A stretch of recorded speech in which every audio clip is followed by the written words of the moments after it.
ಮಂಗಳೂರು ಕೊಟ್ಟಾರ ಚೌಕಿ ಬಳಿಯ ನೆಕ್ಕಿಲಗುಡ್ಡೆ ಪ್ರದೇಶದಲ್ಲಿ ಕಾರ್ಪೊರೇಟರ್ ಶಶಿಧರ್ ಹೆಗ್ಡೆ ಅವರು ಸ್ಥಳೀಯ ಸಾರ್ವಜನಿಕರಿಗೆ ಸೊಳ್ಳೆ ಪರದೆ ವಿತರಿಸಿದರು.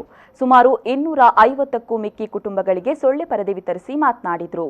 ಕೊರೋನಾ ವೈರಸ್ ನಡುವೆ ಡೆಂಗ್ಯೂ ಮಲೇರಿಯಾ ಹರಡದಂತೆ ಮುಂಜಾಗ್ರತಾ ಕ್ರಮ ಕೈಗೊಳ್ಳಬೇಕಿದೆ. ಇದಕ್ಕಾಗಿ ಮಂಗಳೂರು ಮಹಾನಗರ ಪಾಲಿಕೆ ಹಾಗೂ ಆರೋಗ್ಯ ಇಲಾಖೆಯಡಿ ಸೊಳ್ಳೆ ಪರದೆ ವಿತರಿಸಲಾಗ್ತಾ ಇದೆ.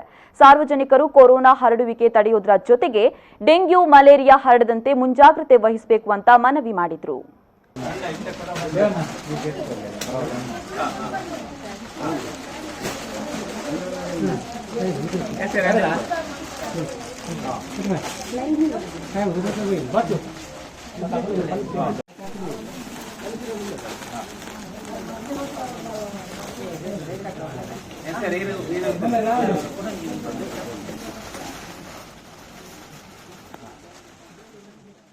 ಈ ಸಂದರ್ಭದಲ್ಲಿ ಯತೀಶ್ ದೋಟ ಹೌಸ್, ಕೃಷ್ಣ ನೆಕ್ಕಿಲ, ಭಾಸ್ಕರ್ ನೆಕ್ಕಿಲ, ದೇವರಾಜ್ ದೇವಾಡಿಗ ನೆಕ್ಕಿಲ ಮತ್ತಿತರರು ಉಪಸ್ಥಿತರಿದ್ದರು.